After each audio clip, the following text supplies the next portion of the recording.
assumed was done digitally in the edit after the film had finished, but I was wrong. Just have a look at this. This is actually a scale model of this scale model, which has been used on the previous Harry Potter films. Hogwarts has always existed as a model. There's a beautiful model at Shepperton Studios. It's huge. It's been made by all these model makers with great love and attention. We would have these 3 or 4 or 5, 6-week shoots with this model unit filming these very intricate shots of Hogwarts. But this time we built it all digitally, and that gave us much more flexibility. Another aspect was we wanted to travel through the castle in a way that we hadn't before, join things together and see more of it than we had before. So this has taken an awful lot of time. We started towards the end of 2008 by scanning the actual real model that was built and used for previous films. We photographed all of the textures from that model.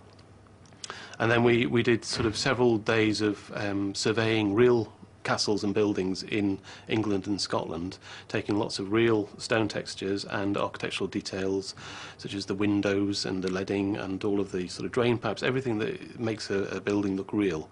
And then we brought all that together and spent over a year rebuilding Hogwarts in the computer and adding all the detail and texture that would allow us to basically fly the camera from a mile away from the school all the way in through a window, and the resolution would actually hold up on screen. Once inside Hogwarts, the CGI model blends seamlessly with the sets we all know and love. A welcoming sight for our heroes after months on the run. When Harry, Ron and Hermione finally return to Hogwarts, it's the beginning of the end. But whereas in the past, their arrival back at school has always been greeted with a certain amount of ceremony on trains, strange creatures and automobiles, this time they have to sneak through a secret passage to avoid detection by the Death Eaters. Now, the good news is it's connected to a pub down that end. The bad news is I've got no idea how to get down. Hey, listen up, you lot. Brought you a surprise. Not more rabbit before it's cooking, I hope. Be surprised if we can digest it. Flying. They find themselves here in the Room of Requirement, where Dumbledore's army, as you can see, have been camping out, waiting for Harry to lead them into battle against Voldemort and the Death Eaters. Just looks so different from the last time we saw it. I love it.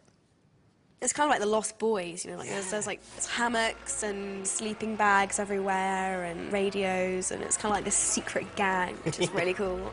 We meet up with Neville, who's kind of like heading the DA, Dumbledore's army, while Harry's been gone. Lightning has struck. I repeat, lightning has struck. What's the plan, Harry? And they all want to fight, so they all, obviously, you know, this is the moment they've been waiting for. Harry's return, they're ready for action, they want to, you know, help with the cause.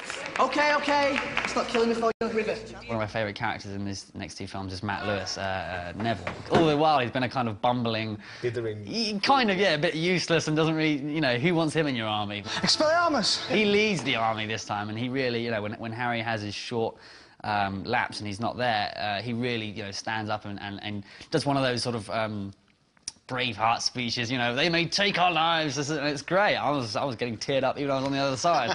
So yeah, it's fantastic. It's nice to see a lot of these, again, I call them kids. None of us are kids anymore, but we're all turning into these adult characters now. Men. It is men. Well said. That's the best way forward. Well, maybe not my character. He's still a bit sheepish. He's got a way to go, hasn't he? He has. Many a year. Dan, I've been on this set so many times, and I've never experienced it with everybody in the hall. Yeah. It's a great atmosphere, isn't it? It is. It's a really great atmosphere. And tell us what exactly is going on. This scene basically is the start of the battle, essentially. It's Harry sneaks into the Great Hall, and I'm just sort of standing there being quiet, and then I reveal myself to Snape, and then we have a bit of a row, and then a huge fight breaks out between McGonagall and Alan Rickman, right. Which is great, with Maggie and Alan Rickman, which is great fun.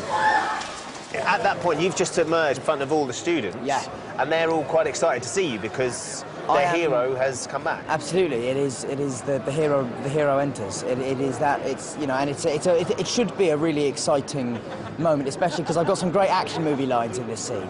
Give me some. Which are, it seems because Snape has been kind of going on about how they have put exhaustive defensive strategies in place to stop Harry from coming in. So my line is, it seems, despite your exhaustive defensive strategies, you still have a bit of a security problem, Headmaster. Turn round, doors open, cavalry comes in, turn back, and I'm afraid it's quite extensive. It's great, you know? You know, I won't be playing action heroes forever, and so you really have to enjoy it when you get those kind of Indiana Jones moment The lines. big blockbuster line. Right, why That's not? the line you're going to live Enjoy it, by. absolutely. But then we feel you know, the air gets colder, and suddenly we feel, or I feel it first, the presence of Voldemort in the room. And then I hear Sian, who's playing Maisie, our young girl, scream. And I rush over to see where the scream's coming from, and then I find myself in the middle of the room. At this point, Voldemort is talking to all the students in their heads. Not actually in the room, but actually inside each individual student's head, giving this speech. Give me Harry Potter.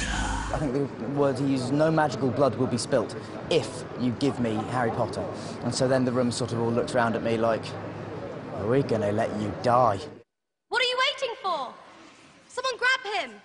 I mean, this is the first time you really feel like the battle is beginning. The suits of armour come to life, and they help with the attack, and the ghosts, and there's this kind of all of Hogwarts comes together and against Voldemort. So it's a really epic battle.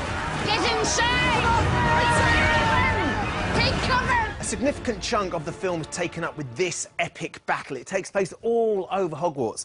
And I've always wondered how they do it, how they take the words off the page and turn it into stuff like this.